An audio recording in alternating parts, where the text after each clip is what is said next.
Buenas tardes a todos los asistentes el día de hoy, dando seguimiento a los conversatorios que venimos realizando desde el programa Universidad al Barrio. El día de hoy vamos a tener la oportunidad de conversar un minuto con el arquitecto Ramón Javier Martínez Burgos. Entonces, él nos va a hablar un poco del proceso de participación como herramienta para la recuperación del patrimonio cultural y arquitectónico, enfocado al caso de los daños al patrimonio religioso ocasionado por el sismo del 2017 en el Estado de México. Entonces, le damos una bienvenida al arquitecto Burgos. Y a continuación voy a hacer una pequeña semblanza al inicio con esta presentación. Vamos a leer una pequeña semblanza del arquitecto Ramón Javier Martínez Burgos. Él es arquitecto egresado de la Facultad de Arquitectura de la Universidad Nacional Autónoma de México, con estudios de maestría en arquitectura y especialidad en restauración de monumentos en esta misma casa de estudios. Se ha desempeñado bajo diversos cargos y trabajos tanto dentro como fuera de la Universidad Nacional Autónoma de México y el Instituto Nacional de Antropología e Historia, en tareas relativas a la preservación, conservación, promoción y difusión de la cultura, así como en temas especializados de conservación del patrimonio arquitectónico, arquitectura mesoamericana, gestión cultural y accesibilidad y diseño universal para personas con discapacidad en espacios y centros históricos. Él es académico y docente con una trayectoria de 20 años de antigüedad, impartiendo cátedras en la Facultad de Arquitectura, Filosofía y Letras y Administración y Contaduría de la Universidad Nacional Autónoma de México. En las líneas de investigación de aprovechamiento y conservación del patrimonio arquitectónico, accesibilidad en espacios históricos y culturales, además de gestión cultural, derechos culturales y políticas públicas para la cultura. Es miembro fundador del Seminario de Accesibilidad y Diseño Incluyente SADI de la Facultad de Arquitectura, además de haber participado regularmente en foros nacionales e internacionales de ciudades accesibles e inclusión, desarrollo y turismo de centros históricos, con temas de docencia y cultura de la atención a las personas con discapacidad y eliminación de barreras arquitectónicas. En el ámbito del ejercicio profesional dentro de la universidad se ha desempeñado como coordinador del Departamento de Restauración de Bienes Artísticos y Culturales de la Dirección General del Patrimonio Universitario y en áreas de conservación de inmuebles históricos de la Dirección General de Obras y Conservación, ambas de la Universidad Nacional Autónoma de México, en donde ha participado y realizado proyectos de restauración en edificios emblemáticos para la universidad. Dentro del Instituto Nacional de Antropología e Historia se ha desempeñado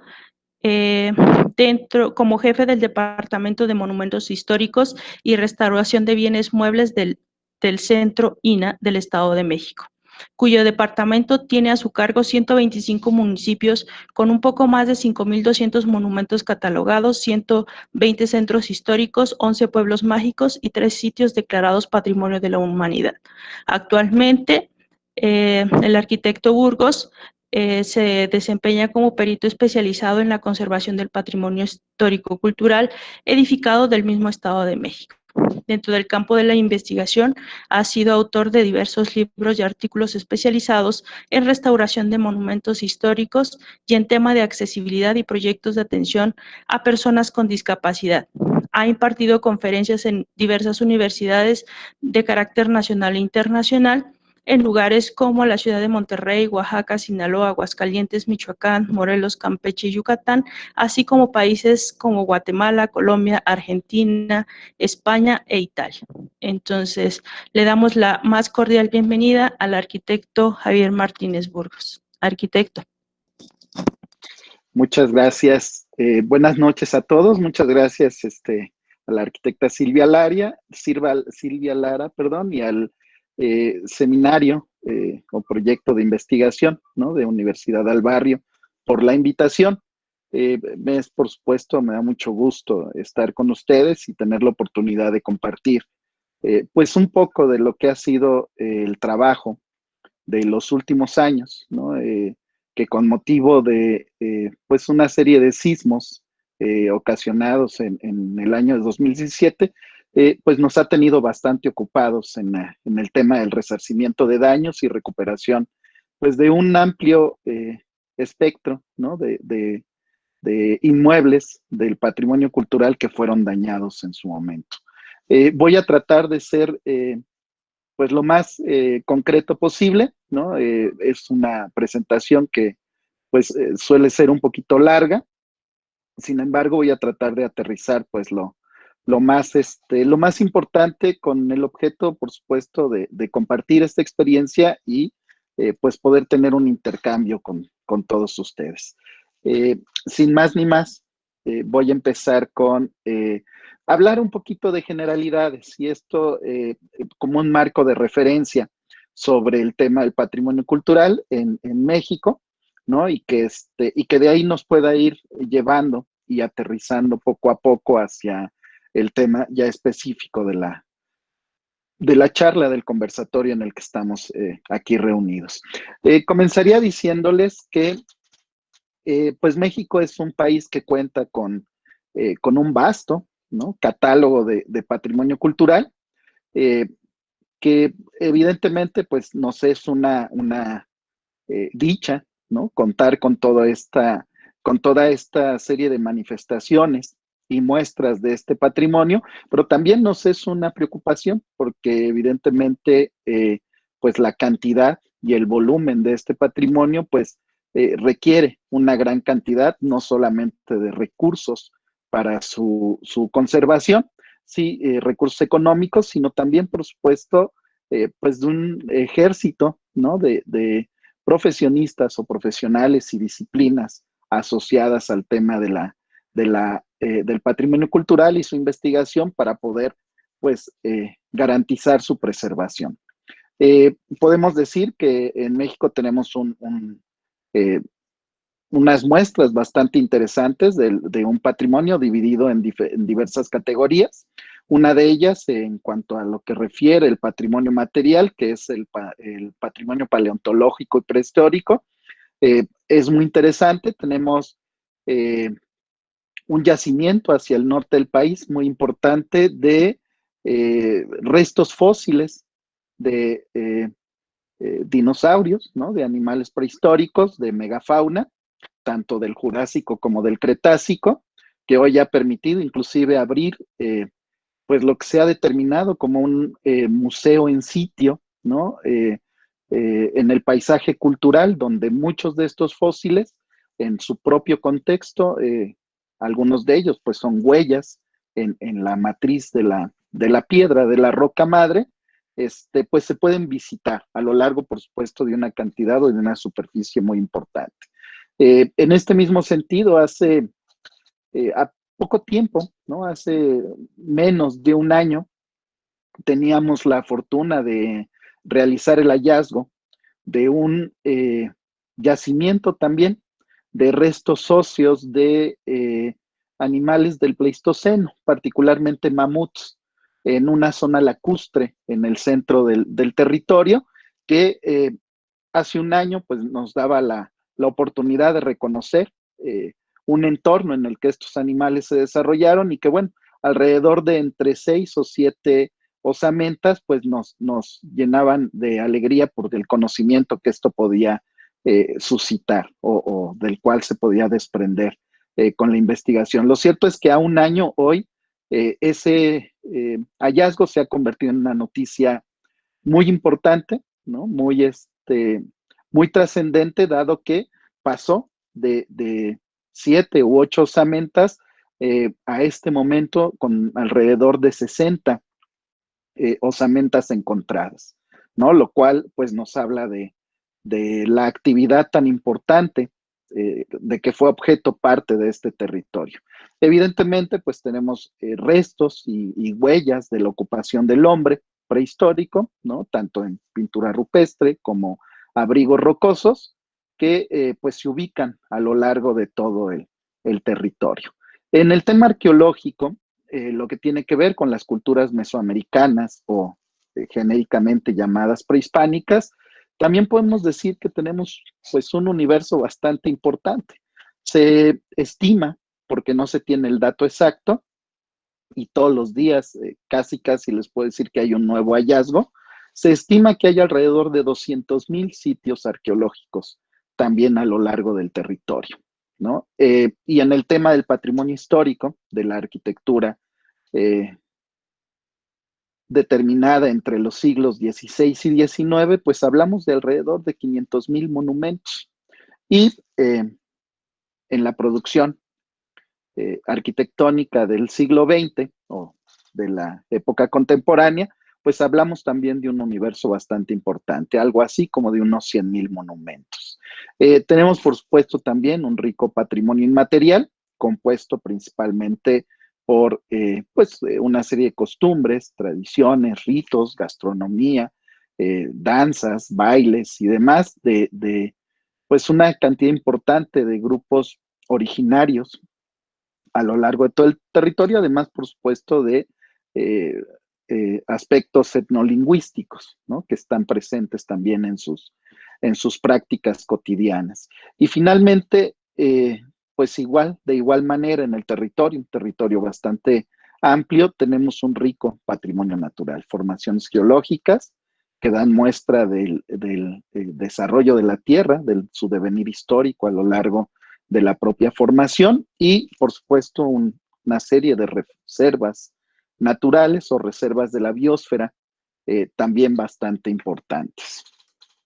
En ese sentido, pues también el país ha sido reconocido en los temas de patrimonio mundial, ¿no? Ocupamos pues la séptima casilla, ¿no? A nivel mundial, a nivel internacional, apenas abajo de países como la India, como Francia o como Alemania, ¿no? Que están unos escalones arriba, y por encima de países como Reino Unido, como Rusia o como Estados Unidos e Irán, ¿no? Que también tienen un amplio patrimonio cultural.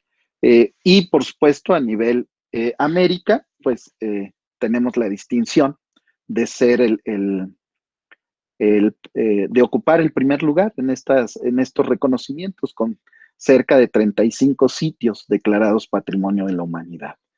En esta misma tesitura, ¿no? Y aterrizando un poquito ya más hacia el tema que nos ocupa, he de decirles que el territorio está dividido en lo que hoy consideramos 32 entidades federativas, 32 estados, y uno de ellos, que es el Estado de México, se encuentra justo al centro del territorio, ¿no? Es un estado muy particular, con una geografía singular, dado que rodea a lo que denominamos la Gran Ciudad de México, ¿no? Uno de los desarrollos urbanos más complejos del planeta, tanto por su distribución como por la cantidad de habitantes, y colinda además con 6 de estos estados a su alrededor, por lo que pues hace del territorio una situación bastante compleja a nivel geográfico, tanto como para su reconocimiento, como por su comunicación, ¿no? Evidentemente resulta complejo recorrer todo el estado, que no es el más grande, ¿no? Pero sí tiene dentro de una categoría de grande, mediano y los estados pequeños, pues tiene, digamos, una connotación de mediano, ¿no? A nivel nacional. El cual pues está dividido en 125 municipalidades, en 125 pequeños territorios o unidades políticas. Ok. Y bueno, en esta numerología que les estoy presentando, el Estado de México, a su vez, pues cuenta con alrededor de unos 2,000 sitios arqueológicos, provenientes, por supuesto, o resultado de los desarrollos de las culturas prehispánicas o mesoamericanas, de los cuales, pues es interesante, aquí las cifras empiezan a hacer prender las luces de atención.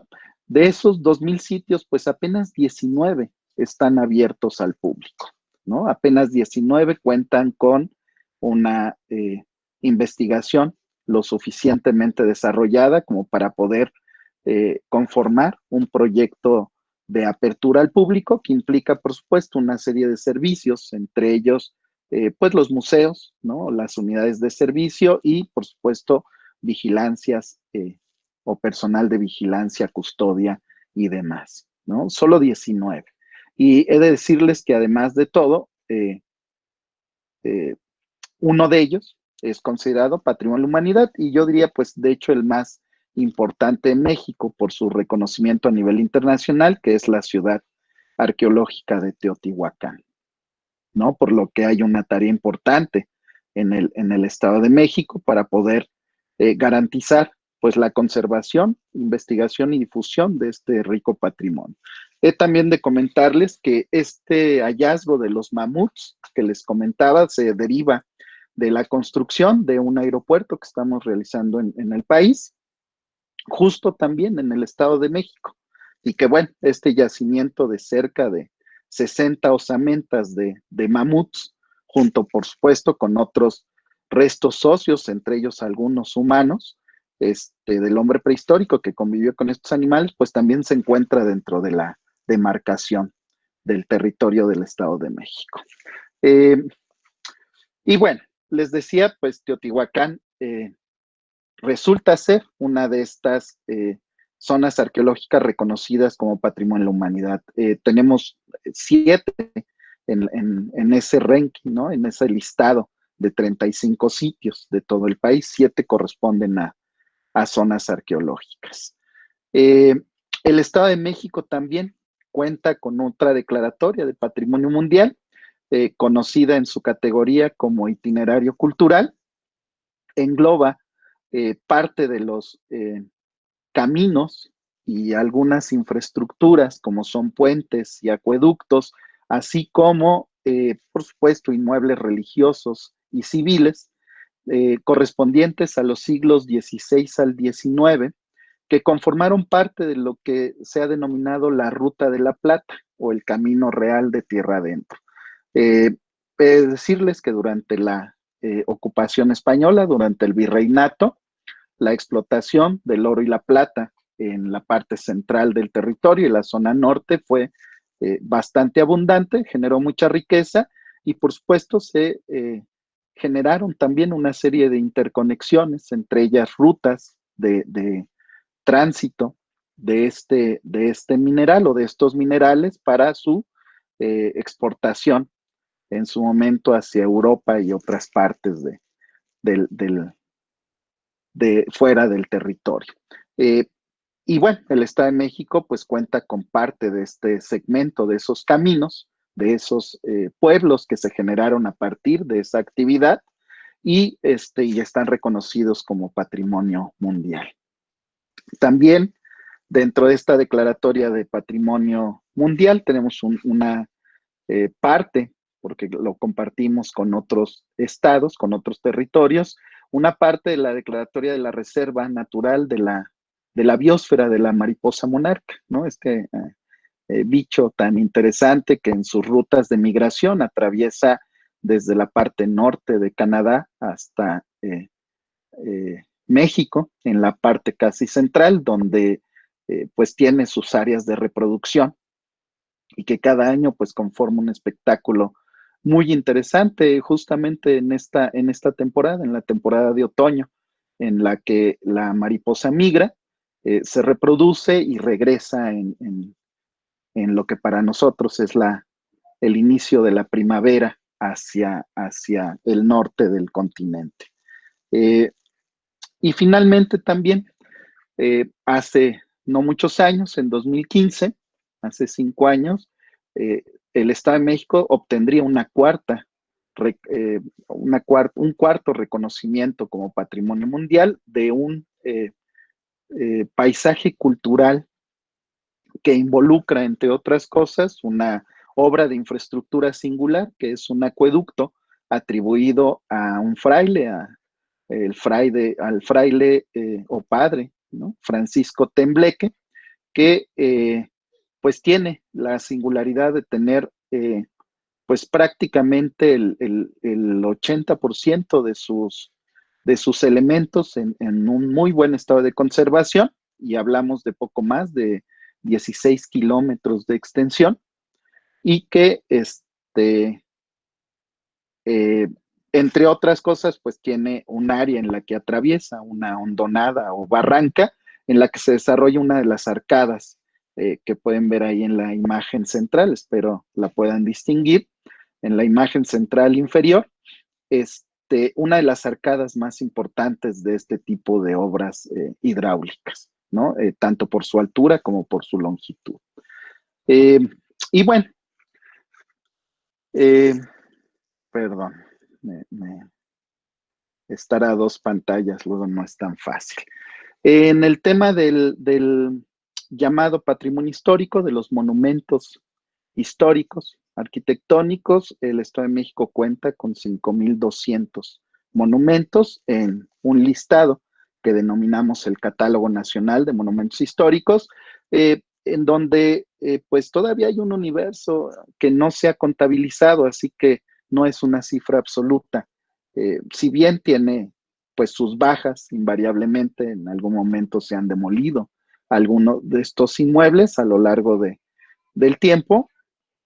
Lo cierto también es que todavía hay una gran cantidad de edificaciones que no están contenidas en este listado, ¿no? Y que por supuesto pues hacen variar esta cifra.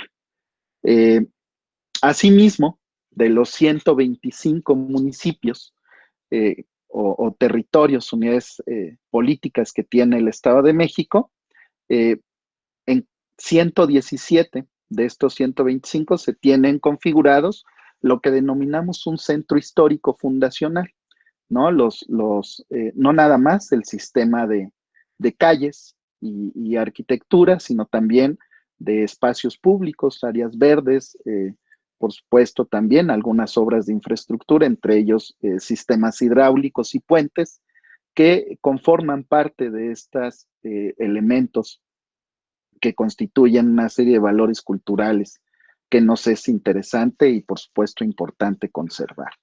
Y por lo tanto, bueno, pues como verán, la tarea es grande en ese sentido, nada más en el tema de la conservación. Además de, por supuesto, otra serie de cosas, ¿no? En México tenemos un programa, digamos, de incentivación turística en la que algunas poblaciones o muchas poblaciones, pues hablamos ya de 129, han sido reconocidas en sus valores histórico-culturales, y a partir de ese reconocimiento, pues hay una serie de estímulos para que se les conozca.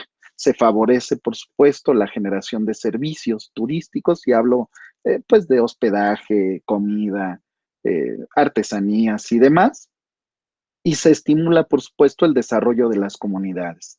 En este sentido, de esos 129 pueblos mágicos que existen en el territorio mexicano, 9 están contenidos en la geografía del Estado de México.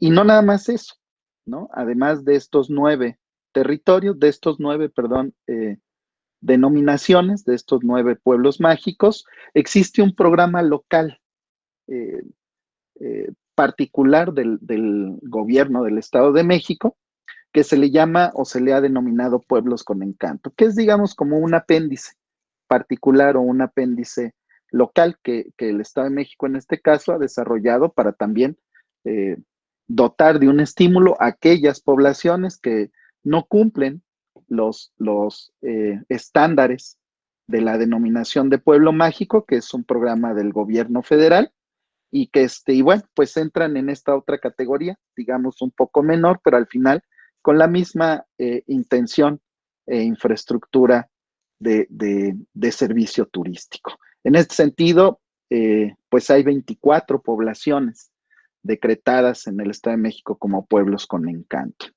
Se tienen también en este reconocimiento de los bienes culturales, se tiene también una serie de rutas, pues que se les ha denominado rutas turísticas patrimoniales, tanto culturales como naturales. Tenemos una asociada a esta musa conocida pues a nivel América, que es Sor Juana Inés de la Cruz, en donde pues existe eh, eh, la hacienda, ¿no? El lugar donde nació y que perteneció, por supuesto, a su familia.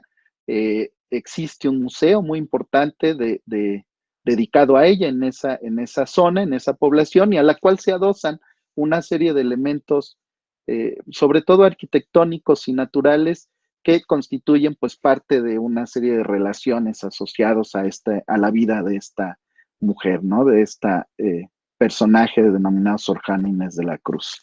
Se tiene también una ruta patrimonial de pueblos mineros en el Estado de México, que también han conservado con el paso del tiempo pues ese espíritu y ese aire de la arquitectura, muchos de ellos de los siglos XVII, XVIII y XIX. Hay un pueblo muy interesante llamado El Oro, que pues su arquitectura prácticamente tiene una influencia muy fuerte de la arquitectura francesa o de la cultura francesa, derivado, por supuesto, pues de toda esa serie de empresarios en ese momento, en los siglos XVII y XVIII, que llegaron de Europa y que, por supuesto, se asentaron en estos lugares para explotar o beneficiarse de la plata y el oro. Y que, bueno, conforma un paisaje muy interesante, un paisaje arquitectónico muy interesante. Se tiene también un recorrido de paisajes naturales, dos de los grandes volcanes del paisaje del territorio nacional, que son el volcán del Iztaccíhuatl y el Popocatépetl, están dentro de la demarcación del territorio del Estado de México, y bueno, pues existe toda una serie de actividades asociadas a sus recorridos, a su reconocimiento. El Popocatépetl lleva pues ya 20 años en actividad, sin embargo, no deja de generar interés y visita pública, ¿no? Del turismo. Bueno, por supuesto, pues derivado de esta riqueza y bonanza en su momento del territorio, pues también hay una gran cantidad de conjuntos hacendarios.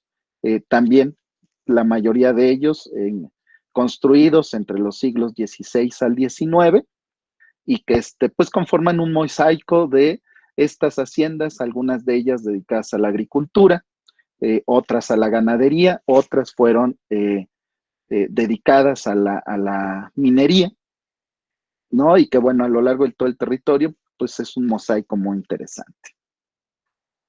Y bueno, finalmente, en este contexto general de ese patrimonio que acompaña al país, a México, y a su vez al Estado de México como una demarcación específica, he de decirles que también se tienen dos, por lo menos dos, no podrían ser más, pero bueno, por lo menos dos corredores turísticos asociados a las tradiciones, a las costumbres, a los hábitos y al patrimonio inmaterial de los grupos y de los pueblos originarios. Uno de ellos, denominado Esplendor Mazahua, involucra, por supuesto, poblaciones típicas, ¿no? Que tienen esa ascendencia de la ocupación de estos grupos originarios y que, bueno, continuaron su vida durante la colonia y pues hoy están vigentes articulando tanto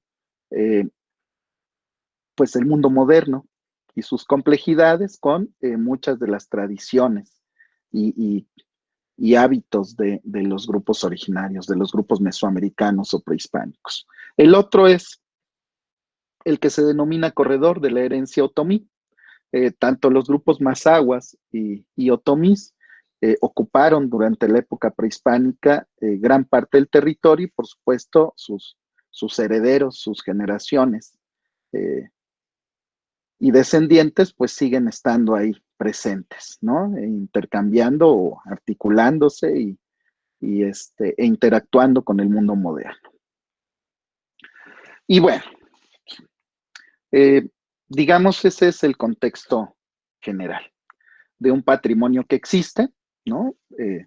En números redondos, ¿no? Y fríos, de un país que, les decía, pues bueno, tiene 32 entidades políticas y de las cuales pues nos encasillamos ahorita en solo una, ¿no? De todas ellas.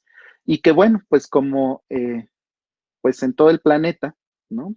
Estamos expuestos a diversos agentes, entre ellos pues los agentes de la naturaleza, ¿no? Que por supuesto pues constituyen un riesgo constante, no nada más para el patrimonio cultural, por supuesto, de hecho pues prioritariamente para la vida de nosotros, de los seres humanos, y que bueno, pues cuando estos eventos se dan, pues normalmente en estas condiciones de desastre pues tienen efectos complejos y devastadores.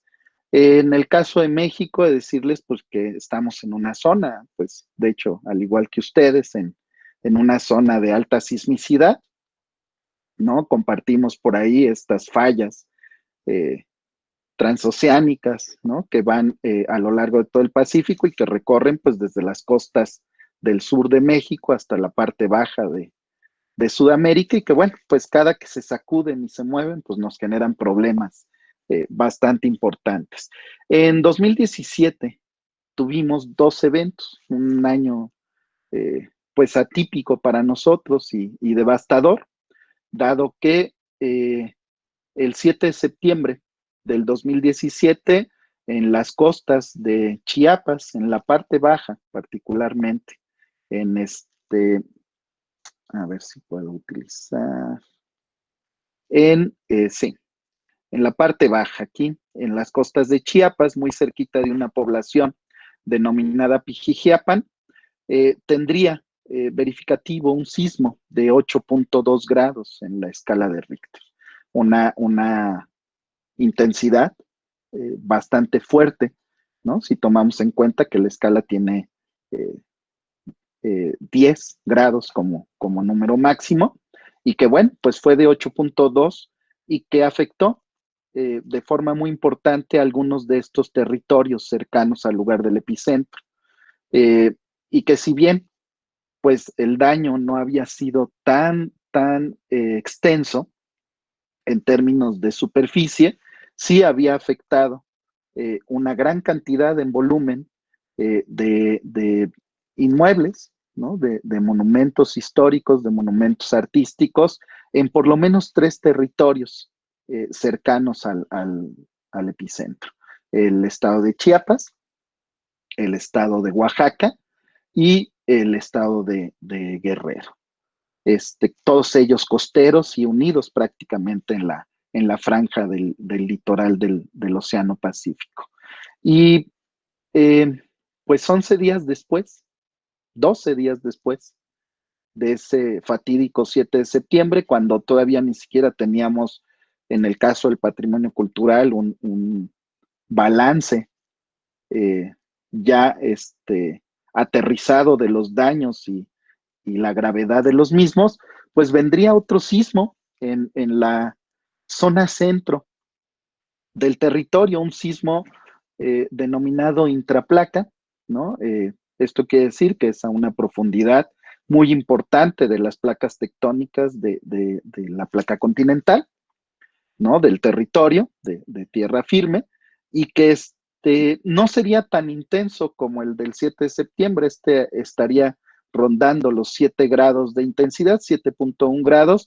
Sin embargo, por su ubicación, por su profundidad y por lo intenso, y como han denominado muchos sismólogos, por lo agresivo de su movimiento, pues causaría también una serie de daños, ya no nada más en el área circundante, sino en un territorio mucho más amplio.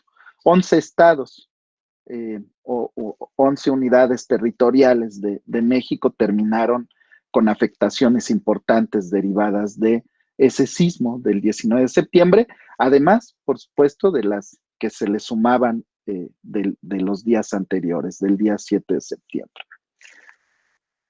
Ok.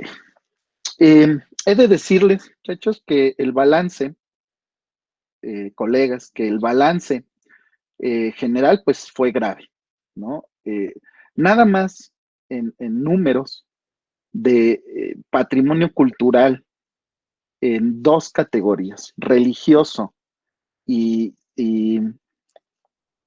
y cívico-administrativo, o sea, me refiero a inmuebles destinados al uso de entidades de gobierno y de servicio general como mercados, pues se tuvo un balance al final de 2.346 monumentos históricos dañados.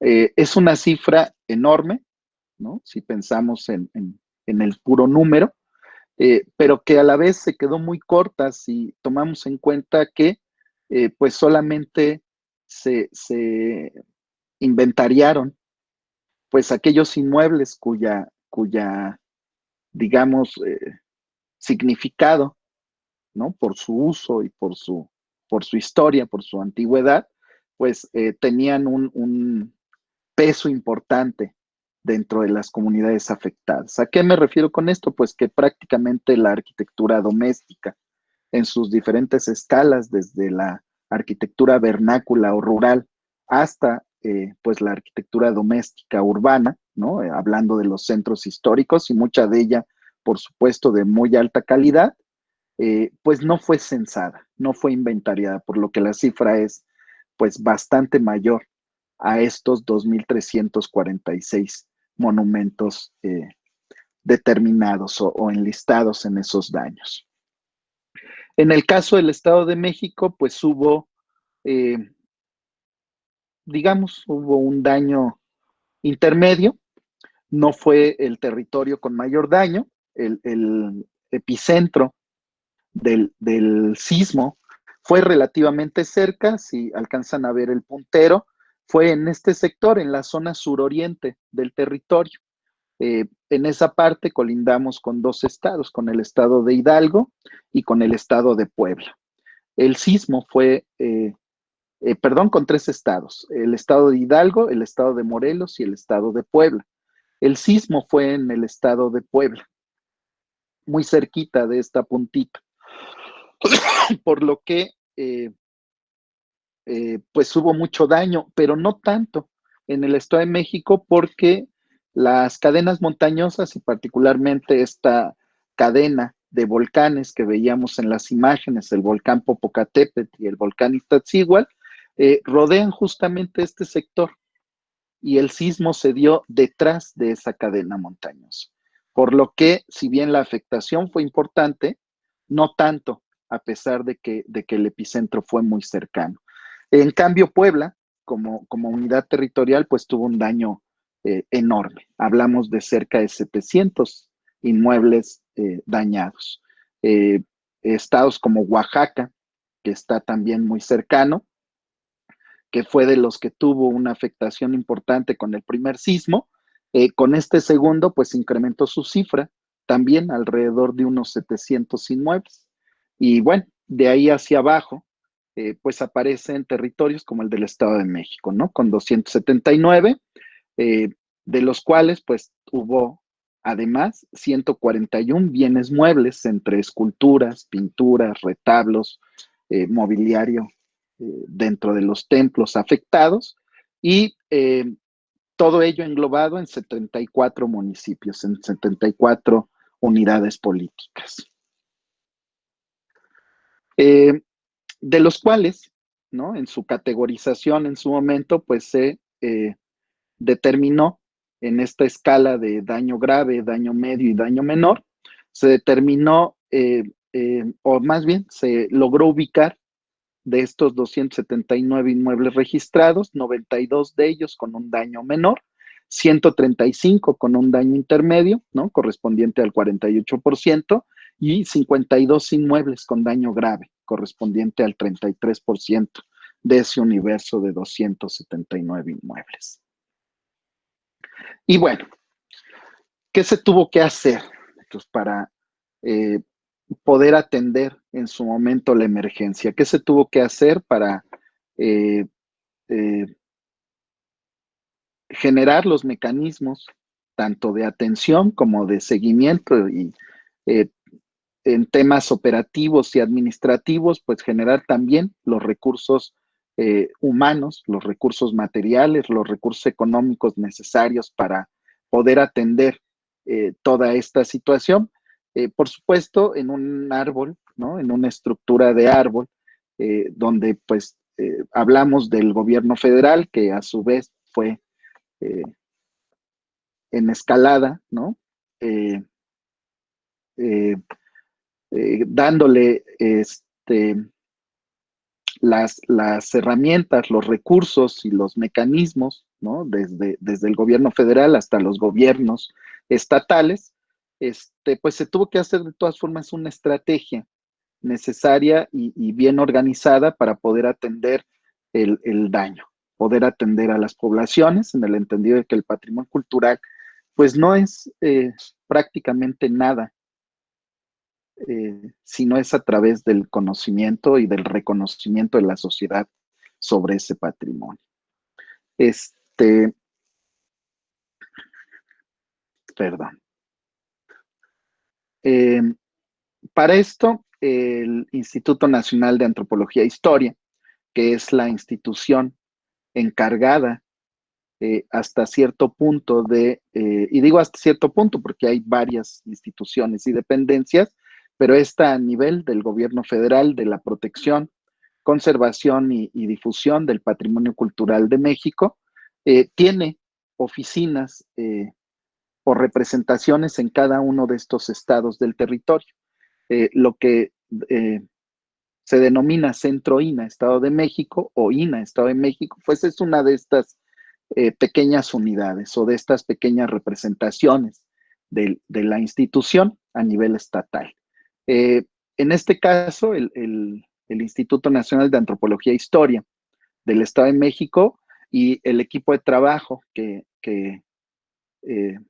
en sus diversas áreas componen la institución, generó a través de una estrategia denominada Plan de Gestión para la Restauración del Patrimonio Cultural, una serie de pasos a seguir, tanto de definición de objetivos como de elementos estratégicos y operativos y de, por supuesto, seguimiento y evaluación para, pues, plantear el tema de la restauración y recuperación de estos monumentos históricos, pero sobre todo un tema que fue determinante y que constituyó el punto de partida, el resarcimiento del tejido social, ¿no? De la sociedad o de las comunidades en torno justamente de este patrimonio cultural, ¿no? Entonces, bueno, este plan de gestión está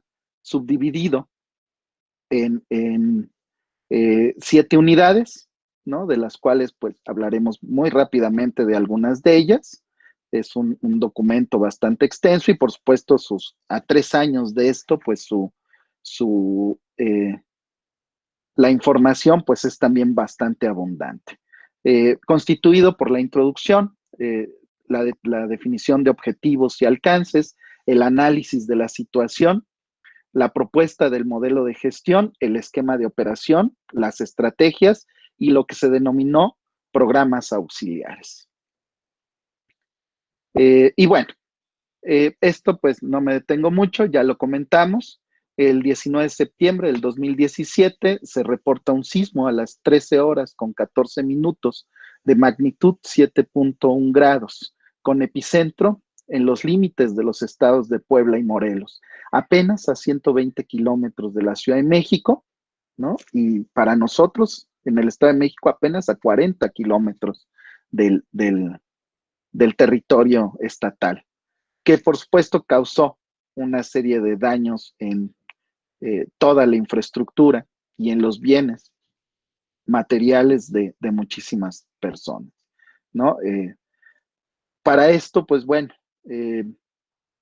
se puso en marcha inmediatamente una serie de acciones derivadas de el sismo, entre ellas ya específicamente asociadas al tema del patrimonio cultural, Entre ellas, pues la elaboración inmediatamente de un inventario de estos bienes inmuebles dañados, en el que se permitiera, ¿no? Con la información recabada a través de brigadas eh, encabezadas por el personal del instituto y particularmente por las áreas asociadas a la conservación del patrimonio histórico, entre ellas las áreas denominadas las secciones de monumentos históricos, las áreas o la sección de conservación y restauración, así como el área de investigación que involucra o que integra a antropólogos, a arqueólogos, a historiadores y demás.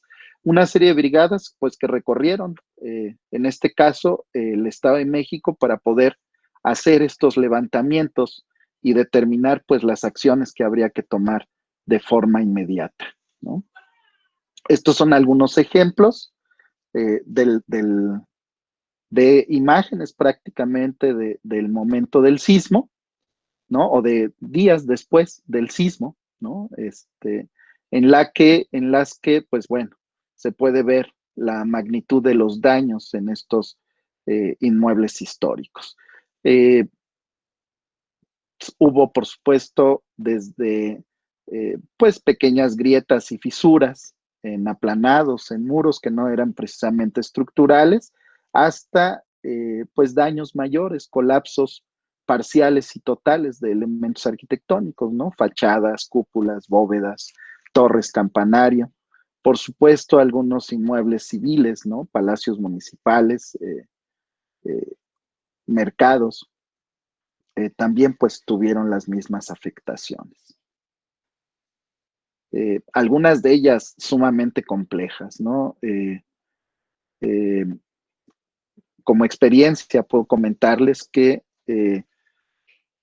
hubo momentos en que uno físicamente viendo el daño de muchos de estos edificios, no daba crédito a cómo es que muchos de ellos se mantenían en pie, a pesar de la gravedad de las grietas y deformaciones que presentaban. Pero también ahí pues está el reconocimiento de los sistemas constructivos, los materiales y por supuesto en su momento de la mano de obra de estas sociedades del pasado, que por supuesto pues no dejan de asombrarnos, ¿no? Eh, por las lecciones que nos siguen dando hoy en el presente. Bueno, voy a pasar, son algunas imágenes más de templos, ¿no? Que tuvieron estos daños importantes. La mayoría de estos pues están en la categoría de daños graves. Y bueno, a partir de esto pues se determinó una serie de objetivos muy específicos de este plan de gestión. Entre ellos, bueno, pues evidentemente el primero, conducir la recuperación progresiva de ese patrimonio cultural afectado a partir de dos esquemas, las acciones inmediatas y pues digamos las acciones a mediano y largo plazo. El segundo objetivo era generar los mecanismos de vinculación o que vinculen la participación ciudadana de los diversos agentes en torno a la restauración y recuperación de estos bienes culturales. ¿A qué nos referimos? Pues a todo aquello que incide eh, a las personas de las comunidades, ¿no? A quienes hacen uso de estos espacios, por supuesto, y que tienen un apego y en algunos casos un arraigo muy importante sobre estos bienes, a quienes oficialmente son sus custodios, ¿no? Que en este caso es una institución, la institución de la iglesia, eh, a los actores políticos, ¿no?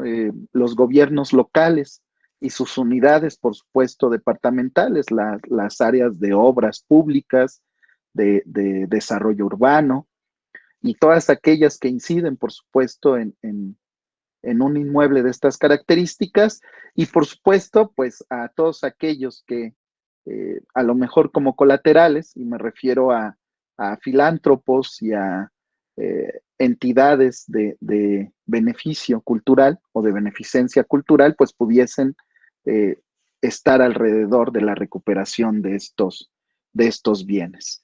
El tercer objetivo era construir herramientas tecnológicas para el seguimiento, control y evaluación.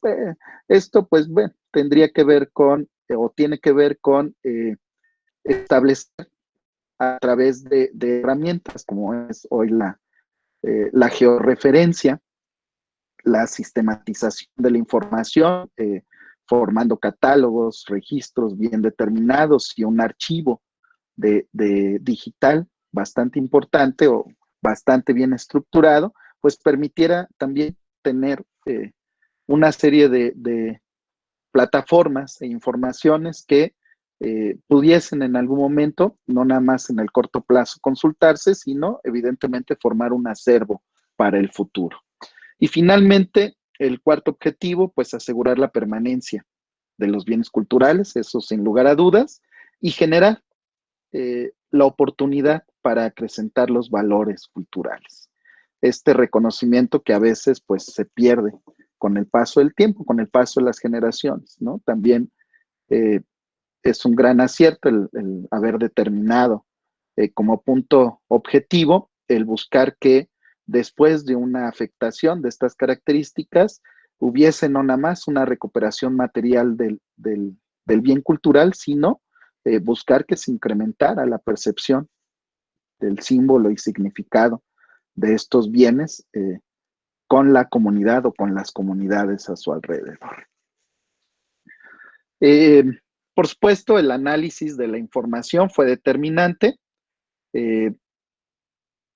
A lo largo del primer año, pues hubo bastante información derivada de las diversas disciplinas en torno del estudio no nada más de la sismología en general, sino de este sismo en particular y otras más que se sumaron en lo específico, para lo cual, pues bueno, hoy nos queda muy claro pues cómo fue el sismo, dónde fue, cuáles fueron sus características, por qué hubo tanta afectación, cómo fue que dañó algunos territorios de cierta magnitud o con cierta magnitud, cuando pues no debió de ser así, o por qué se concentró el daño en determinadas unidades, en determinados superficies y longitudes y en otras no.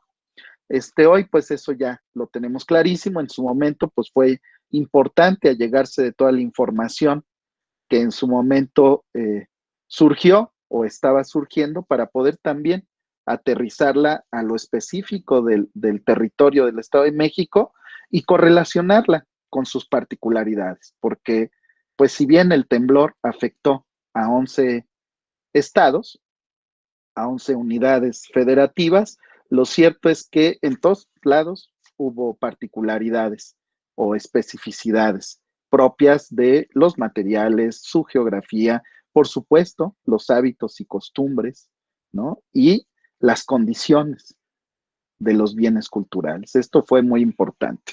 Se hizo no nada más los estudios generales, sino los particulares, que permitieron, pues, inclusive hoy, cruzar información que no estaba cruzada, como la información edafológica, las características del suelo en el Estado de México, del cual, por supuesto, desde hace muchos años hay estudios.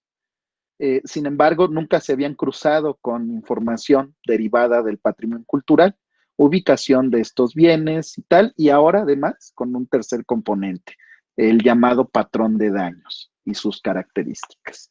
Eso en su momento pues empezó a ser parte del trabajo realizado por especialistas dentro de la institución y hoy pues es un acervo, 3 años después, un acervo muy importante que todavía nos dará muchísima más información para circunstancias, eventos o situaciones en el futuro. En el marco teórico conceptual se partió de una metodología que plantea lo que se ha denominado sistema cultural afectable. 4 estadios o estados, ¿no? En el que se denominan o se definen, ¿no? A partir, como lo pueden ver en la lámina, del lado derecho, en la parte superior, lo que se ha denominado el estado normal, ¿no? Cuando, pues, el objeto en este caso el bien cultural, pues no tiene mayor, mayor afectación y se usa cotidianamente. El llamado estado insuficiente, en el que pues hay una afectación. Esta afectación, si bien puede ser visible y notoria, no implica que el funcionamiento, que el uso cotidiano de esto bien, pues pueda seguir estando en práctica, ¿no? Pueda seguir siendo operativo.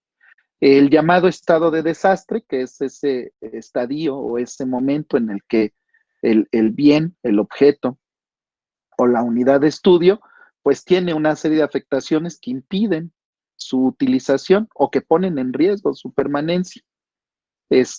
Para finalmente, en esta relación vertical, pasar al llamado estado de retorno, ¿no? Un sistema afectable va de estado normal a estado insuficiente, estado de desastre, y lo ideal es evidentemente cerrar el círculo, ¿no? En este estado de retorno para regresar al llamado estado normal.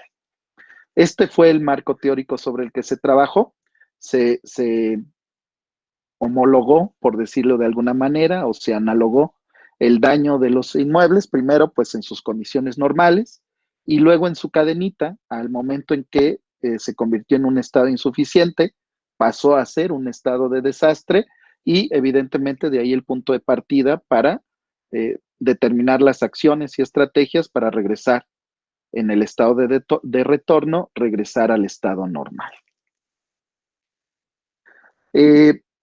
Dentro del análisis y esta metodología, pues hubo que hacer ya un censo mucho más minucioso y detallado. Se hicieron levantamientos de los inmuebles, digamos, reclasificó, confirmó o reafirmó los, los, eh, los censos iniciales del momento del sismo o de los días posteriores al sismo, para poder ya no categorizarlos de una forma tan compleja, sino en algo mucho más asequible, mucho más fácil de entender, de analizar y de desglosar para su atención. Esto pues determinó una nueva escala, entre comillas, nueva escala con lo que se denominó daño menor, daño moderado y daño severo. Se hizo, por supuesto, ya utilizando la tecnología, una georreferenciación, ¿no? Que permitió no nada más ubicarlos de manera estricta y específica, sino también enmarcarlos en el contexto social y político y geográfico, ¿no? Contextual, que pues en su momento también nos ayudara a determinar las acciones o a evaluar las acciones. Se realizó un catálogo también mucho más detallado, en donde pues se generaron este tipo de fichas ya más específicas con referencias, datos históricos, descripciones mucho más puntuales, por supuesto un catálogo de imágenes complementarias, e inclusive con algunas ventanas sobre acciones realizadas, acciones a realizar y bueno, todo aquello que pudiese contribuir como información en su consulta para poder no nada más identificar y entender, sino dar seguimiento y complementar con el paso del tiempo la información. Y bueno, pasemos al modelo de gestión, ya con toda la información, con el análisis de la situación, con la información perfectamente recabada, pues se planteó en esta secuencia de estado normal al estado de desastre y su búsqueda del estado de retorno, pues una serie de mecanismos y estrategias en las que pues tuviésemos las herramientas suficientes para atender la situación y darle continuidad con el paso del tiempo. Una de ellas, muy importante, fue el trabajar con las comunidades, con la sociedad, con las personas. No nada más concentrarnos en este caso como institución, en su tarea de conservación del patrimonio cultural, ¿no? Entendido esto como la materialidad, sino voltear, por supuesto, primero, ¿no? A ver a las personas, a entenderlas, y a su vez a ayudar y colaborar en el entendimiento del llamado estado de desastre, ¿no? Una actitud que podríamos definir un poco a manera de la propia psicología, ¿no? De la propia medicina, no concentrarnos en la enfermedad, sino en el cuadro, ¿no? Sintomático, para determinar primero, pues, las causas de los males, ¿no? Antes, por supuesto, de atender el daño en sí mismo. En este caso fue algo muy similar. Uno de los problemas más importantes derivado del sismo del 2017 con las comunidades fue el rompimiento de su relación, vamos a llamarle patrimonial, ¿no? De su reconocimiento cultural. Por un lado, pues por la magnitud de los daños, donde pues sin el conocimiento y la preparación especializada, pues muchas personas fácilmente concluían que estos inmuebles pues debían de ser demolidos sistemáticamente para dar paso a la construcción de unos nuevos, ¿no? Evidentemente, pues en una relación muy directa de su percepción de seguridad. Otra de ellas, pues, era el hecho de entender que una vez restaurados, pues eran eh, o conservaban todavía estas características que le dan su clasificación de patrimonio cultural. Eh, por supuesto, su originalidad, autenticidad y demás cosas. Pero más allá de eso también, hacer entender a la sociedad que muchos de estos daños eran el resultado no nada más del sismo en sí mismo como fenómeno natural, sino de la relación entre el sismo y una serie de intervenciones inadecuadas a lo largo del tiempo realizadas por las propias comunidades. Inserción de materiales y sistemas constructivos contemporáneos, y me refiero por supuesto a elementos de concreto y acero en estos inmuebles, que la mayoría de ellos son de mampostería, de piedra, de arcilla, adobes y obviamente aplanados con base calarena y demás, a los cuales pues se les habían adicionado, modificado y en algunos casos se habían intercalado elementos ajenos, ¿no? En sistemas constructivos pues derivados del concreto armado, del cemento y del acero. Entonces, bueno, se trabajó en ese concepto que se denominó conciencia social del daño patrimonial y sus causas, ¿no? Para poder hacer eh, o generar en ellos la conciencia, ¿no? Del por qué se habían dañado y del por qué era además necesario conservarlos, restaurarlos. Bueno, evidentemente, pues bueno, se tenía que trabajar en su recuperación bajo pues estos esquemas, ¿no? La plataforma es de gestión y seguimiento, ¿no? Lo que tiene que ver con la coordinación y control de las acciones de restauración, la búsqueda del financiamiento, si bien hubo programas económicos derivados del gobierno federal y algunos recursos de los gobiernos estatales, en este caso del gobierno del Estado de México, se sabía desde el momento mismo de los censos, ¿no? De la percepción del daño general, pues que todo recurso iba a ser insuficiente, ¿no? Y que había que buscar muchísimas fuentes de financiamiento. Por supuesto, pues se tenía que trabajar sobre los modelos de intervención, no nada más aquellos que tienen que ver con la prioridad, o sea, aquellos inmuebles que era urgente realizar acciones de conservación, sino también eh, hablar de los mecanismos para que los recursos y todo lo operativo pues estuviese lo suficiente bien engrasado y afinado para que no se trabara o se obstaculizara en ningún momento. Bueno, la documentación a través de esta infraestructura de datos espaciales, ¿no? La generación de este archivo y tecnologías de la información, así como también pues lo que tiene que ver con los aspectos teóricos y técnicos de la restauración, por supuesto, para garantizar la permanencia de los valores culturales de estos bienes. Y finalmente, pero no menos importante, pues las estrategias de difusión y atención ciudadana, ¿no? O de la ciudadanía. Este, eh, bueno, hubo componentes operativos, ¿no? Los recursos provenientes de un programa público, de un programa de gobierno que se llama o se denomina FONDEN, Fondo Nacional para la Atención de Desastres. Eh, en este caso, una particularidad y un acierto del país y de la institución, en este caso el INAH, que tenían un seguro contra daños a bienes culturales por fenómenos naturales y que en este caso pues aportó una gran cantidad de dinero eh, derivado de esas pólizas de aseguramiento. Lo que tiene que ver con lo normativo, ¿no? La aplicación de leyes y reglamentos, lo procedimental en lo gerencial, así como, bueno, lo vinculatorio, el tema de mediación social, la coordinación intersectorial a nivel de gobierno y la participación comunitaria. Y lo que se denominó activación, salvaguarda, funcionalidad, puesta en valor y gestión del riesgo.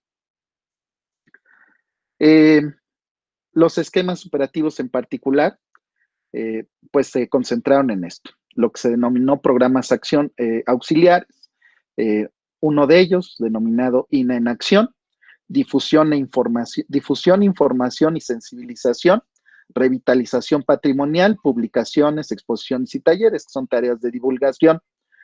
Las estrategias, ¿no? Restauración del patrimonio, financiamiento, inversión, información, sensibilización y compromiso, ¿no? Aquí hablamos de actores políticos, pero también de la comunidad. Y bueno, por supuesto, la difusión y la atención ciudadana. Componentes que tienen que ver con lo político, lo estratégico, lo operativo, seguimiento y evaluación. La relación interinstitucional a nivel gobiernos central, ¿no? Gobierno federal, Secretaría de Cultura, Instituto Nacional de Antropología, los gobiernos estatales y los gobiernos locales. Y los agentes involucrados en todas estas tareas, sociedad civil, academia, sector privado, público, autoridades religiosas, organizaciones civiles religiosas, grupos de reconstrucción y patrocinadores. Y bueno, ya para ir concluyendo, ir cerrando, se generaron programas de información. Uno de ellos fue una estrategia de difusión y de divulgación pública social, que se le denominó Recuperemos Juntos Nuestro Patrimonio Cultural, en este entendido de que la tarea pues no nada más era del gobierno y de sus instituciones, sino de toda la sociedad en lo general, y que había que sumar esfuerzos, por supuesto, en las tareas, en la trinchera que a cada uno de estos sectores le correspondiera, ¿no? Se generó, por supuesto, toda una serie de discursos y recursos, ¿no? Para dar a conocer las acciones que se estaban llevando a cabo, información, por supuesto, que permitiera a la sociedad ver el resultado de su esfuerzo o enterarse, ¿no? Del trabajo que se estaba realizando en estos inmuebles, en estos bienes que forman parte de su colectividad, de su identidad y de su propia comunidad. Estos son algunos ejemplos, por supuesto, en estas tareas de información y sensibilización, pues el trabajo frente a frente con la comunidad es muy importante, porque sigue siendo, todavía no concluye, en donde pues se les atiende, se les informa, se les permite el acceso con todas las medidas de seguridad pertinentes para poder ver físicamente lo que está pasando pues en estos inmuebles, en estos monumentos que son tan importantes para cada uno de ellos. Bueno, estos son algunos más. Se generó, por supuesto, un programa de divulgación en donde se han impartido pláticas, conferencias, conversatorios, tanto pues de forma virtual como de forma presencial, en donde pues se difunde toda la información y el resultado del trabajo a lo largo de los diferentes periodos, ¿no? Porque esto se ha hecho, por supuesto, desde pues prácticamente el momento en que se empezó a trabajar en la recuperación de de los bienes culturales hasta la fecha, ¿no? Una de las estrategias más exitosas fue la propuesta de esta iniciativa denominada INA en Movimiento, que tenía 3 acciones principales: llevar al lugar donde el inmueble estaba dañado la presencia institucional, pero más allá de la presencia institucional, acercar a la comunidad, a la gente, a la cotidianidad, la información, no nada más del proceso de recuperación de sus bienes, sino de este concepto de puesta en valor, de la búsqueda de revalorización cultural de sus elementos o los elementos propios de cada comunidad. Se generaron conferencias públicas informativas, ¿no? Con esta propuesta de un vehículo que se le denominó Sismóvil, ¿no? El cual llevaba pues a todo el personal y todas las herramientas para trabajar con las comunidades. Se generaron talleres de arqueología, de conservación preventiva, virtualización del patrimonio, actividades lúdicas, como pues dedicadas a los niños, principalmente a la comunidad infantil, donde pues se les ponía a dibujar su patrimonio, se jugaba lotería, una lotería que se denominó Lotería del Patrimonio, juegos como serpientes y escaleras y demás, ¿no?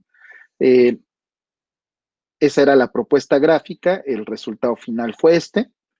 Este es el equipo, ¿no? Que fue recorriendo las comunidades de los prácticamente 74 municipios afectados, con este tipo de estrategias para involucrar a las comunidades, no nada más en las tareas de conservación de la institución, ¿no? Las tareas cotidianas y generales, no nada más para acercarle información, en este caso de la restauración de sus monumentos, ¿no? Afectados por el sismo, sino también con la oportunidad de ahora generar una nueva cultura de puesta en valor de esos elementos culturales en estas comunidades, por supuesto, pues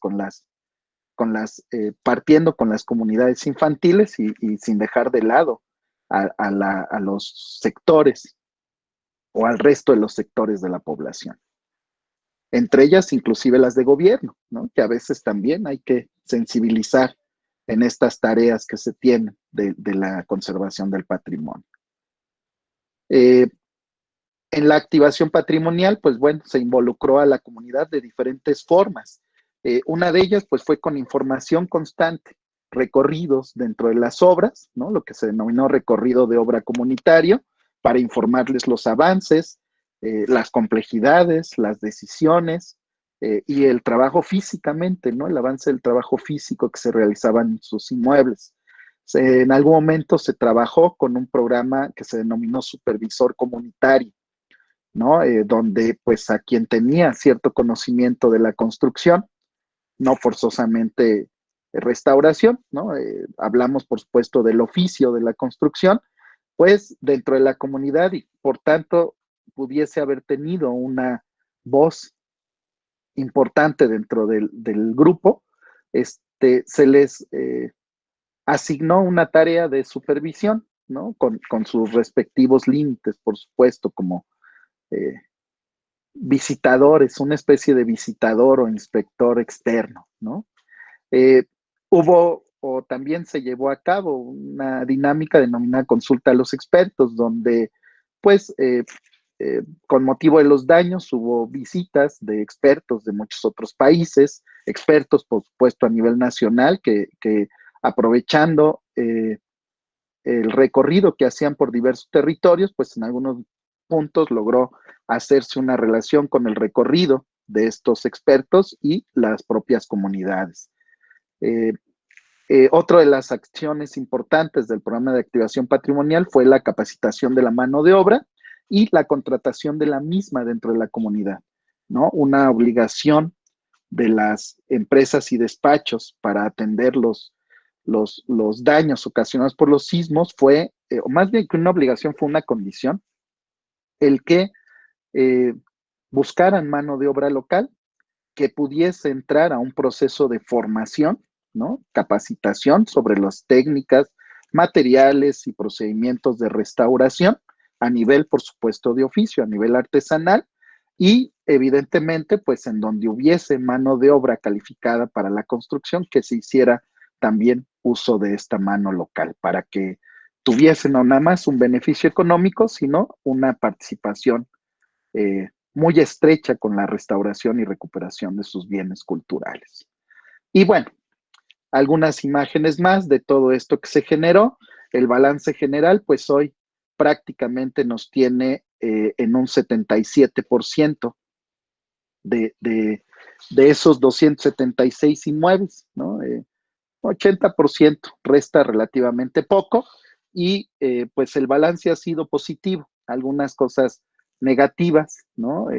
Donde pues los temas nunca han estado del lado del conflicto social, por supuesto, de si se han tomado las mejores decisiones, si los recursos se han utilizado y aprovechado eficientemente, si las empresas son lo suficientemente experimentadas para atender este tipo de afectaciones y evidentemente, inclusive, y ha tocado mediar los conflictos entre las propias comunidades, ¿no? Entre grupos que están a favor de cierta postura y en contra o en contra de la misma, ¿no? Yo lo dejaría aquí para dar paso, si es que hay todavía tiempo, para intercambiar alguna serie de preguntas y opiniones. Muchas gracias. Claro que sí, vamos a dar paso a la sesión de dudas o comentarios. Entonces, las personas que quieran participar pueden levantar su comentario para poderlo expresar directamente por la cámara o si le escriben por las casillas del chat para que nosotros la leamos y el arquitecto Burgos pueda dar contestación a algunas dudas. Entonces, si alguna persona desea o tiene alguna duda o comentario, pues puede indicárnoslo por favor y nosotros le damos la palabra. Y mientras tanto, pues nosotros agradecer al arquitecto Burgos por esta muestra de interacción y trabajo entre los diversos actores que involucran todo lo que es el proceso de restauración, conservación y recuperación del patrimonio, este patrimonio cultural tangible, intangible de las comunidades. Entonces, yo le daría la palabra al profesor Carlos Torres, director del programa de Universidad del Barrio. Silvia, Sí. allí hay una pregunta del profe David. Sí, profe. Entonces, no sé si usted tenga algún comentario, ya después damos como paso a la serie de preguntas. No, pues agradecerle al arquitecto Ramón Martínez Burgos por la excelente presentación y pues como usted inicia la conversación, pues evidentemente el tamaño y la magnitud del patrimonio cultural, no solo arquitectónico, sino antropológico y de otras características que tiene México, desafortunadamente no lo tenemos aquí en nuestro país. Y eso, pues, marca una condición muy diferenciada. Y más aún cuando el poco patrimonio que tenemos ha sido muy maltratado y ha sido bastante despreciado y hoy en día se sigue eliminando parte de ese patrimonio en muchas de nuestras ciudades y también en las áreas rurales donde existe este tipo de patrimonio. En ese sentido, pues muy interesante la presentación que nos comparte en términos del esfuerzo que han venido construyendo. Y yo le quisiera preguntar, o más bien pedirle que si nos podía ampliar un poco más en esa parte que usted hace referencia a esta última etapa vinculada con el sismo, cómo, cómo fue ese trabajo con la comunidad y cuáles fueron esos elementos de articulación que permitieron que de alguna manera las comunidades se integraran a ello y qué pasa ahora después de que, como usted menciona, ya prácticamente todos esos esfuerzos de restauración ya están hechos. ¿Qué va a pasar con esas comunidades que se capacitaron y se formaron en estos temas? Gracias, maestro. Sí, con todo gusto.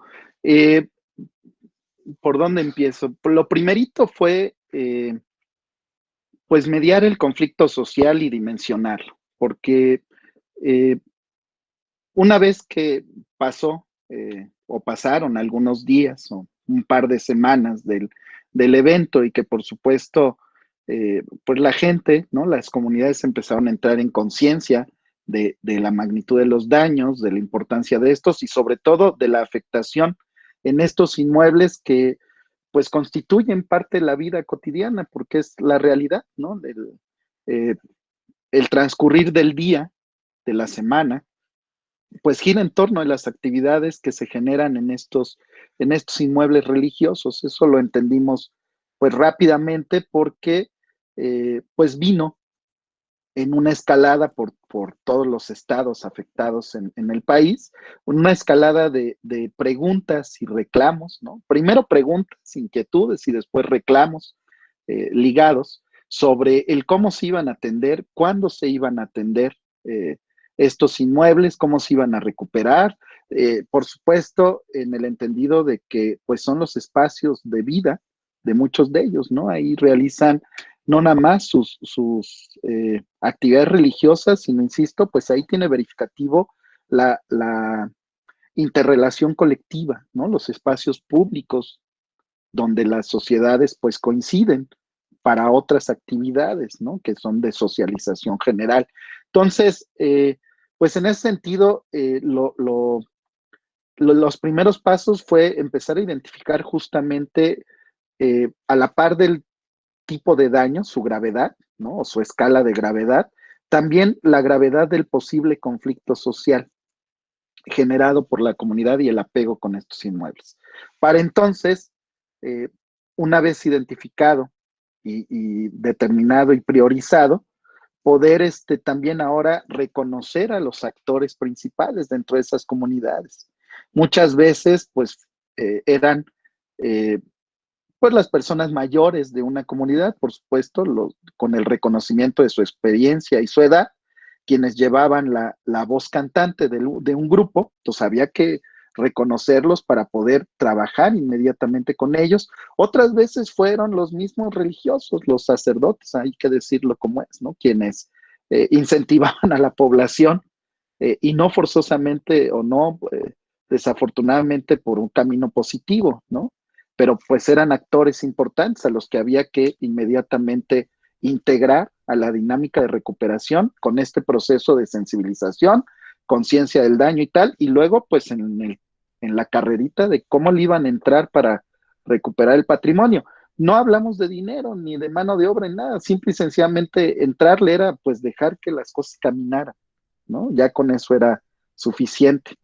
Y por supuesto ya una mecánica ya estudiada desde hace muchos años, eh, o puesta en práctica desde hace muchos años, que fue el empezar a involucrar a, a la población con conocimiento o preparación sobre la construcción, empezar a involucrarle inmediatamente en las tareas de reconstrucción, ¿no? Que fueran contratados. No nada más para que tuviesen este beneficio económico de un pago, por supuesto, de un dinero que caía en la comunidad, pues de muy buena gana, ¿no? Porque pues con los daños que muchas de ellas presentaban, pues mucha gente evidentemente perdió sus viviendas, sus bienes materiales y el que obtuvieran este trabajo pues era importante, sino también con esta tarea, por supuesto, de ir capacitando a la población para que, y este es un plazo ya, o un plan, perdón, un objetivo a mediano y largo plazo, para que pues ahora en este futuro inmediato, ¿no? Ya con la conclusión de muchos de estos trabajos de restauración, pues ahora sean ellos con la asesoría y coordinación institucional quienes se encarguen pues de lo que sería un mantenimiento y una conservación preventiva, ¿no? De que y además que lo hagan pues adecuadamente. Entonces, bueno, así es como se ha trabajado. Y bueno, las estrategias complementarias que han sido muy importantes, ¿no? El tema del sismóvil, las constantes pláticas y conferencias, entre comillas, o conversatorios, ¿no? Con la población para informar en lo general lo que se está haciendo, cómo se está haciendo, el grado de avance, inclusive los recursos que se han invertido y lo que falta, ¿no? Por invertir o por buscar, para que en ese flujo de información, pues también la comunidad se viera involucrada en el proceso y evidentemente se hermanara con la propia institución, ¿no? No obstante, bueno, pues no todo fue o ha sido miel, ¿no? Sobre hojuelas, porque pues en muchos casos el conflicto no se ha minimizado o no se ha mitigado, sigue estando presente. No todos están de acuerdo, por supuesto, con lo que se ha hecho, siempre hay y hasta cierto punto es necesario quien no está de acuerdo.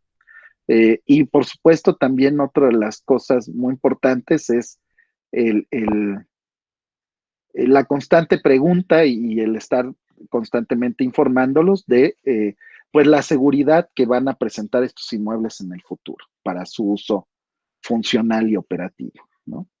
Entonces ahí vamos trabajando un poquito en esto de involucrarlos y a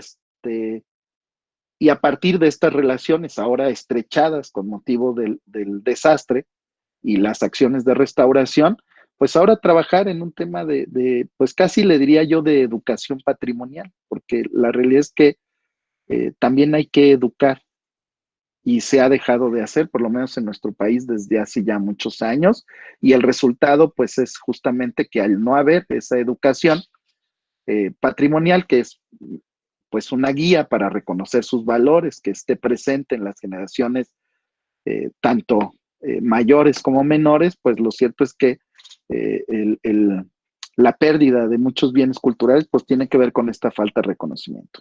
Entonces, esta vinculación que se ha hecho ahora eh, tiene como objetivo también, ya un mediano y largo plazo, ahora seguir trabajando con ellos en esta misma dinámica, ¿no? De reconocimiento de sus elementos culturales. Ok, entonces, arquitecto, tenemos unas preguntas, creo que van bajo la misma tónica que hemos llevado o del comentario que nos expresa el profesor Carlos Torres. Tenemos ahí que teniendo la percepción o la claridad de la sismicidad del territorio, ¿cómo se enfrenta el futuro de los inmuebles patrimoniales? Y por otro lado, Dani Sandoval nos pregunta, ¿cuál fue el grado de participación de los jóvenes en los proyectos de recuperación del patrimonio y cómo incentivar a los actores jóvenes en el proceso de recuperación y cuidado de este tipo de inmuebles? Claro que sí.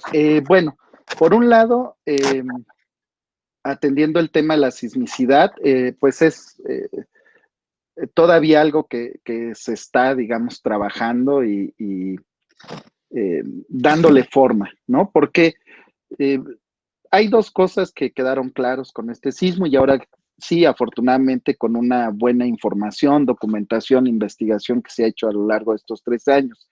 Y es el hecho de que podría decir que el 70% de los daños no son propiamente resultado del sismo, sino de la interacción del inmueble, del monumento histórico, con malas intervenciones, entre ellas falta de mantenimiento y el evento natural.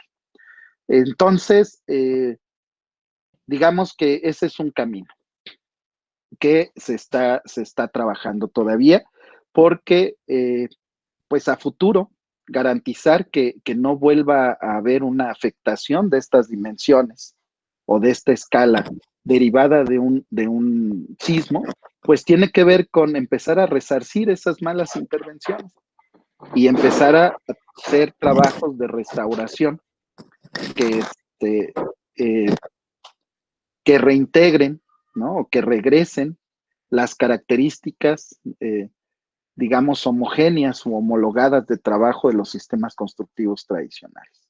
Y pues esto no va a ser ni siquiera es una tarea de estos 3 años mismos, ¿no? Sino de a lo mejor 10 o 20 años. Y cuando digo esto, pues me refiero a que de repente muchas iglesias, por ejemplo, en sus torres campanario, pues hoy tienen refuerzos estructurales de concreto armado, columnas y traves, eh, que para quitarlas, pues evidentemente no se va a hacer de la noche a la mañana. Muchas bóvedas de las naves principales, pues ya no son de mampostería, son de concreto armado. Y así un sinfín de cosas, ¿no? Así como el abandono. En México, los bienes de la iglesia pues fueron expropiados desde el siglo XIX en la independencia al clero, pasaron a manos del gobierno, ¿no? Se nacionalizaron y hoy en día están bajo resguardo otra vez de la iglesia, pero no en propiedad, sino en una especie de comodato, en préstamo. Pero desafortunadamente, en esa relación de préstamo de los inmuebles para su uso, nunca se estableció la obligatoriedad de su mantenimiento. Y lo que ha pasado desafortunadamente a lo largo de décadas es que muchas de estas iglesias se han usado, pero no se les ha invertido un solo peso. Y evidentemente el dinero público, el dinero de la federación, pues nunca alcanza. Siempre tiene otras prioridades y emergencias como para destinársele al mantenimiento de estos inmuebles, ¿no? Entonces, lo cierto es que el abandono pues también ha sido determinante para el daño que sufrieron con el sismo y hay que trabajar en que eso ya no suceda. Involucrar a los actores hoy en su recuperación es también hoy delegarles la responsabilidad de que lo tienen que mantener, de que el dinero que junta la comunidad, por ejemplo, para una fiesta religiosa, no se puede gastar al 100% en el baile, sino que se tiene que destinar un porcentaje al mantenimiento del inmueble. O en el caso de la iglesia, ¿no? Ya como organización civil, de la sociedad, perdón, como organización pública, perdón, también ahora estamos trabajando en cómo también tiene que destinar recursos para darle mantenimiento a las iglesias, a los templos que utiliza, ¿no? Y la otra línea de trabajo para, pues, digamos, a futuro garantizar que los inmuebles no vuelvan a tener esta afectación, pues tiene que ver ahora con la intervención que se les hizo y evidentemente con una serie de proyectos cuyos estudios y propuestas pues garanticen que están restaurándose y en algunos casos reconstruyéndose con las normas y los estándares necesarios para poder eh, interactuar o responder de mejor manera a un evento sísmico, por lo menos de las mismas características, ¿no? Entonces es más o menos como se está trabajando eh, pues para el futuro de estos bienes culturales, ¿no?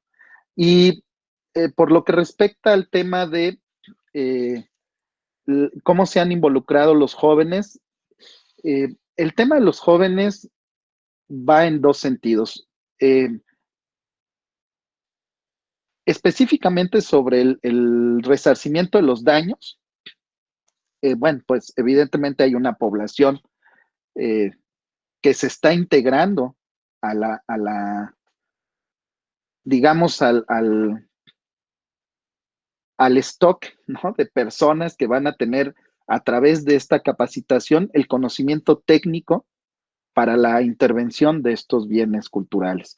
Por un lado, no nada más con la intención de generarles mayores herramientas para poder buscar mejores fuentes de trabajo, mejor remuneradas, sino también para que reconozcan a través del involucramiento en las tareas de reconstrucción, reconozcan en el contacto con los profesionales, con las empresas, pero también con los restauradores y profesionistas, reconozcan el valor de estas costumbres y tradiciones asociadas a los sistemas constructivos y al uso de los materiales. Y esto pues genere una población técnicamente bien preparada para poder trabajar en esto y a su vez transmitir este conocimiento y estos valores. Hay también otros programas complementarios que ya no tienen que ver con la mano de obra, sino con la formación patrimonial. Uno de ellos que se ha trabajado en México desde hace muchos años y que pues hoy ha sido una de las estrategias más importantes, se le denomina jóvenes guardianes del patrimonio, perdón, en donde pues a través de las áreas de cultura de cada municipio, ¿no? En este caso, donde hubo daños patrimoniales, se ha buscado a esta población joven para que se integre a estos grupos que en un momento pueden estar recibiendo capacitación constante de parte de la institución sobre el patrimonio cultural en lo general, la identificación de sus valores, obviamente la historia, su cultura, los elementos importantes de su comunidad, y entre una dinámica de custodio civil, ¿no? O de la sociedad, de vigilante de la sociedad, pero también con la oportunidad de buscar trabajo en la difusión y divulgación del patrimonio, pues tengan esa oportunidad los jóvenes de involucrarse con lo que les es propio.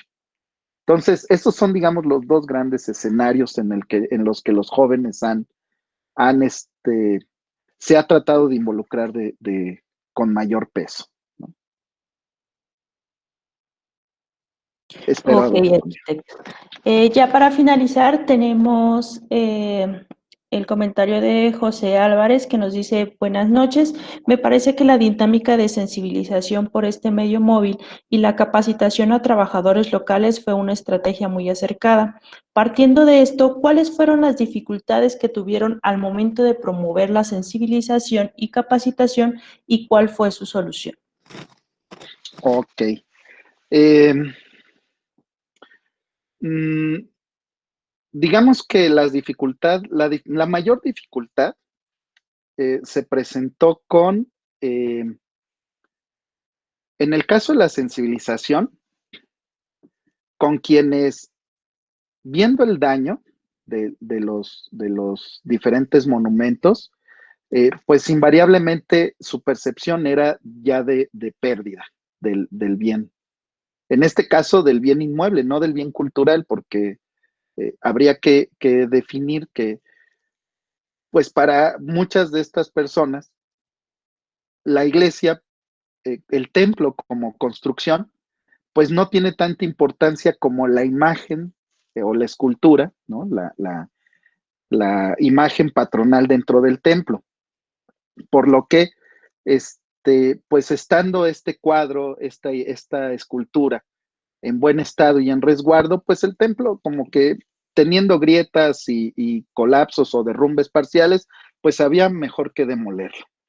Entonces, en esta población, que además no tiene una edad estadística, sino bien eran jóvenes como bien eran adultos y adultos mayores, por supuesto, adultos maduros y mayores, pues había que convencerlos, ¿no? A través eh, de dotarlos de la información necesaria de que esto no es así, que todo conforma un conjunto y que el templo como arquitectura, ¿no? Tiene sus valores en sus sistemas constructivos, su estilo arquitectónico, sus materiales, su partido espacial, su partido arquitectónico y demás, y que esto pues es tan importante como la imagen del santo que es venerado en el lugar y que forman un binomio, ¿no? Entonces, los trabajos de sensibilización pues consistieron en visitas constantes de los especialistas, antropólogos, etnólogos, historiadores, arqueólogos, por supuesto, arquitectos, de la institución para platicar desde sus diversas disciplinas enfocadas a estas temáticas del por qué son importantes, de cuál es la historia, de dónde está el valor de mantener un sistema constructivo, un mismo material y demás cosas. Y costó mucho trabajo, porque cuando uno ya tiene una idea fijada, es muy difícil hacer cambiar de opinión a las personas. Entonces, bueno, en algunos casos inclusive, pues seguimos trabajando sobre eso, ¿no? Eh, y en el tema de la capacitación, yo creo que la dificultad mayor en la que tuve oportunidad de interactuar fue en el momento en el que trabajadores de la construcción de muchas de estas localidades, eh, pues no querían trabajar con las técnicas y los procedimientos históricos porque, pues, desde su perspectiva no eran los adecuados, ¿no?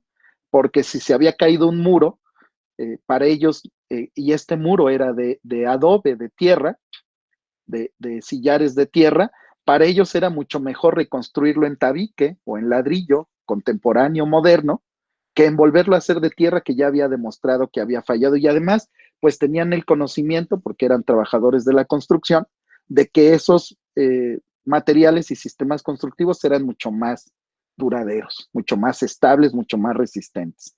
Entonces, para este sector de la población que se incorporó como mano de obra, que ya tenía este conocimiento previo de construir o de trabajar en construcciones contemporáneas, fue muy difícil empezar a involucrarlos y a hacer como un cambio de chip, ¿no?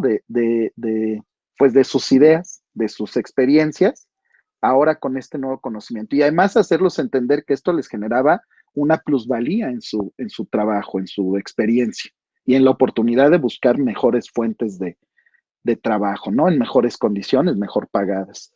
Y por ahí, evidentemente, pues también fuimos trabajando de la misma manera en que se les explicaba cómo hacer las cosas, ¿no? De la mano de otro par, de otro trabajador que con especialidad en la restauración, pues pudiesen entablar diálogos horizontales, no porque se los decía alguien de una institución o un arquitecto o un ingeniero, sino porque se lo estaba diciendo su compañero de trabajo, ¿no? Su igual.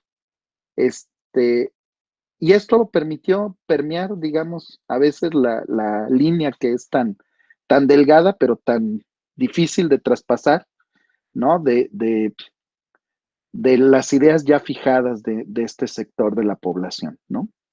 Entonces, por ahí fue más o menos la solución que se tomó y que ha sido afortunada porque efectivamente hoy, inclusive muchos de estos trabajadores a 3 años, hoy se han incorporado a empresas de restauración, en donde pues una de las quejas constantes, ¿no? A lo largo de muchos años, pues era justamente de no encontrar mano de obra especializada, ¿no? Y han visto también que pues es una fuente importante todavía de trabajo, ¿no? Que no está tan saturada y que además tiene una mejor paga pues que la obra común, que la obra contemporánea, ¿no? Ok, entonces nuevamente nosotros reiteramos nuestro agradecimiento al arquitecto Burgos por su participación del día de hoy. Y para finalizar la sesión, les recordamos a todos los asistentes que los esperamos el próximo jueves a las 6:30 de la tarde, hora Colombia, para la charla que vamos a tener con la maestra María de Lourdes García, catedrática de la Facultad de Arquitectura también de la UNAM, con la temática del diseño participativo como herramienta teórico-práctica de la arquitectura dentro del campo de la extensión universitaria. Entonces, sin más, les deseamos a todos feliz resto de la tarde-noche, agradeciendo su asistencia el día de hoy y nuevamente agradecemos al arquitecto Burgos por habernos compartido esta experiencia. Muchas gracias a todos y buena noche. Gracias a todos ustedes también. Buenas noches.